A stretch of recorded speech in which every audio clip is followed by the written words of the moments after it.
Conclusion. ఇక కక్ష సాధింపుల విషయానికి వస్తే గత 5 ఏళ్ల పాలనలో జగన్మోహన్ రెడ్డి హయాంలో అచ్చెన్నాయుడు దగ్గర నుంచి చంద్రబాబు నాయుడు వరకు చాలామందిని ఉద్దేశపూర్వకంగా కక్ష సాధింపులు పెట్టి కక్ష తీర్చుకున్నారు అనేది కూటమి నేతల వాదన కూడా.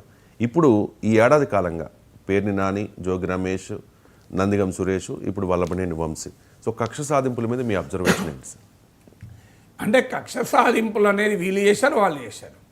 ఇప్పుడు జోగి రమేష్ చంద్రబాబు నాయుడు ఇంటి మీద పడింది చూసిన జనానికి. జోగి రమేష్ కేసు పెట్టారు, అలా భార్య కూడా వచ్చి మాట్లాడినందుకు బాధపడతారా? అది చూశారు కదా జనం.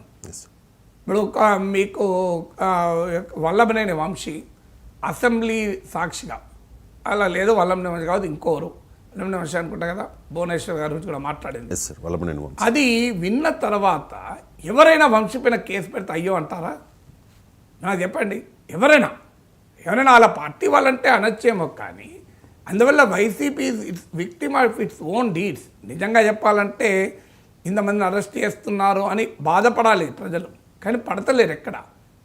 వైసీపీ కార్యకర్తలు వైసీపీ ఓటర్లలో ఉండొచ్చేమో, కానీ జనరల్ జనంలో ఇదొక ఇష్యూగా లేదు. నాకున్న సమాచారం ప్రకారం వివిధ సర్వేల ప్రకారం కూడా జనరల్ జనంలో అయ్యో వైసీపీ నాయకులు వేటాడుతున్నారే అనే భావన లేదు. వైసీపీ కార్యకర్తల్లో ఎట్లాగా ఉంటుంది ఓటర్లలో.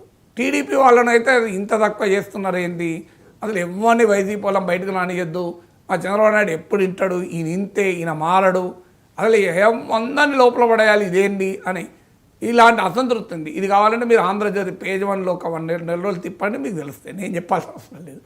కానీ టీడీపీ కార్యకర్తల్లో ఏ రకంగా ఉందో మీరే చూడండి, తెలిసిపోతుంది మీకు. సో అందువల్ల కానీ జనరల్ జనంలో పెద్ద ఇది ఇష్యూ కాదు. ఎందుకు కాదు అంటే కక్ష సాధింపు ఏంది, జగన్ చేయలేదా, చంద్రబాబు నాయుడు అరెస్ట్ చేశాడు, అంతకన్నా ఎక్కువ ఉంటుంది. సో అందువల్ల మీకు that is not an issue at all.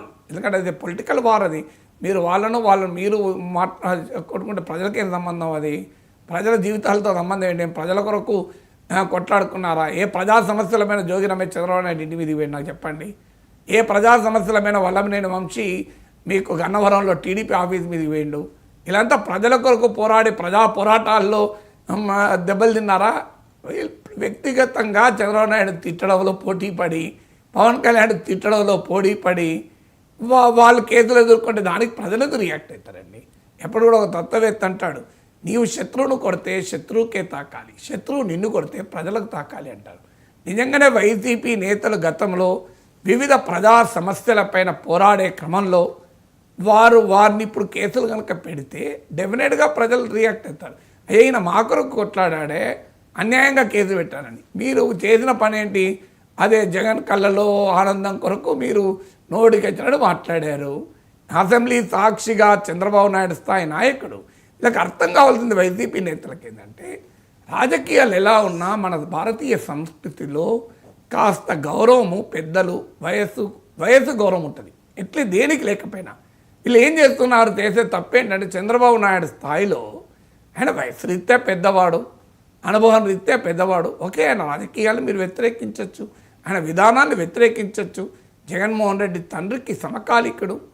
So అతని పట్ల మీరు వ్యవహరించాల్సిన తీరు అది కాదు కదా. అది చూసిన ప్రజలు మిమ్మల్ని ఎలా యాక్సెప్ట్ చేస్తారు? నేనేం తెలుగుదేశం పార్టీ కార్యకర్త కాదు కదా. కానీ చంద్రబాబు నాయుడు కుటుంబం ఇంటి పైన, ఆయన సతీ పని పైన అలా వ్యాఖ్యలు చేసినప్పుడు అత్యధికంగా బాధపడడం వల్ల నేను ఒకరిని. అదే సమయంలో భారత్ గారి పైన వ్యాఖ్యలు చేసినా కూడా బాధపడ్డాను. ఇది రాజకీయాలు ఇంత దిగదారుతనం ఏంటి అని. సో ఇప్పుడు రేపు మళ్ళీ జగన్ వచ్చి టీడీపీ వాళ్ళని బాధ పెట్టినా ప్రజలు రియాక్ట్ కారు. ఎందుకంటే వీళ్ళు వాళ్ళని అంటారు, వాళ్ళు వీళ్ళని అంటారు. ప్రజలకేం సంబంధం ఇలా ప్రజలకు సంబంధమే లేదు కదా. సమస్య ఏంటంటే వయసు లేదు, ఏమీ లేదు. ఇప్పుడు నాలాంటి వాడి మీద కూడా తెలుగుదేశం వాళ్ళు రెచ్చిపోతుంటారు సోషల్ మీడియాలో, నోటికి వచ్చినట్టు మాట్లాడుతుంటారు. నేను నవ్వురుకుంటాను, ఎందుకంటే అది మీకే కొంపలు ముంచుతాయి, నాకేమవుతుంది? నా వయసుకు నాకున్న అనుభవానికి గౌరవం ఇచ్చే వాళ్ళు చాలామంది ఉంటారు కదా. వాళ్ళందరూ మీ వ్యతిరేకులేం కాదు, మిమ్మల్ని సమర్థించే వాళ్ళు కూడా ఉంటారు. మీరే వాళ్ళకు దూరం అవుతారు. కానీ ఏంటంటే నవ్వుతూ ఊరుకుంటాను నేను. అలాగే మీరు ఎప్పుడు కూడా వైసీపీ నేతలు వాళ్ళు గతంలో మాట్లాడిన మాటలు, వాళ్ళు వివరించిన తీరు వల్ల ఇప్పుడు వాళ్ళు అనుభవిస్తున్న దానికి ఎవరికీ బాధ లేదు, సింపతి లేదు, గొడవ లేదు. ఇప్పుడు పోసాని కృష్ణమురళి పవన్ కళ్యాణ్ పైన వీళ్ళ మీద మాట్లాడేది మనం చూసాం కదా. చూసిన తర్వాత ఎందుకు రియాక్ట్ అవుతారండి ప్రజలు? మాకేం సంబంధం అనుకుంటారు. మీరు మాట్లాడారు, మీరు కొట్టుకోండి అంటారు. ఆంధ్రప్రదేశ్లో రాజ్యాంగం అమలు అవ్వడం లేదు, రెడ్ బుక్ అమలు అవుతోంది అనేది వైసీపీ వాదన సార్. కానీ అంటే ఎన్నికలకు ముందు లోకేష్ చాలా క్లియర్గా చెప్పారు కదా సార్, మేము అధికారంలో కోసం రెడ్ బుక్లో ప్రతి ఒక్కరి పేరు రాస్తూ ఉన్నాం, ఏం జరుగుతుందో తర్వాత ఒక్కొక్కరికి పోయిస్తానంటూ కూడా ఆయన మాట్లాడారు. నిన్న కేబినెట్ భేటీలో చంద్రబాబు నాయుడు గారు అన్న మాట ఏంటంటే, వైసీపీ వారు వేధించారని మనము వారిని వేధించడం సరికాదు, తప్పు చేశారని రుజువైతే ఎంతటి వారికైనా శిక్ష తప్పదు అని చెప్పారు సార్. కానీ ఇప్పుడు వల్లభనేని వంశీ విషయానికే వస్తే, ఆయనకి బెయిల్ ఏదైనా ఒక కేసులో బెయిల్ వచ్చే టైంకి కొత్త కేసులు తెరపైకి వస్తూ ఉన్నాయి. మరి ఇది కక్ష సాధింపు అనేది వైసీపీ వాదన సార్. అసలు అది ఇష్యూనే కాదని నేను చెప్పాను కదా, ఇప్పటిదాకా చెప్పింది అదే కదా. వాళ్ళది పొలిటికల్ ఇష్యూ అని ప్రజలకేం సంబంధం. ఇప్పుడు మనం చర్చించుకుంటున్నది కూటమి ఏడాది పాలన గురించి. అది ప్రజల కోణంలో చర్చించుకోవాలి తప్ప పార్టీల కోణంలో, నాయకుల కోణంలో చర్చించడంలో ఉపయోగం లేదు. వాళ్ళకి కక్ష సాధింప కాదా అనేది రాజకీయాలలో మాట్లాడుకునేవారు తప్ప ప్రజల జీవితాల సంబంధం ఉన్న అంశమే కాదు కదా. Right sir. ఇక ఏడాది కాలంగా అభివృద్ధి విషయానికి వస్తే, ఒకటి అమరావతి అంటే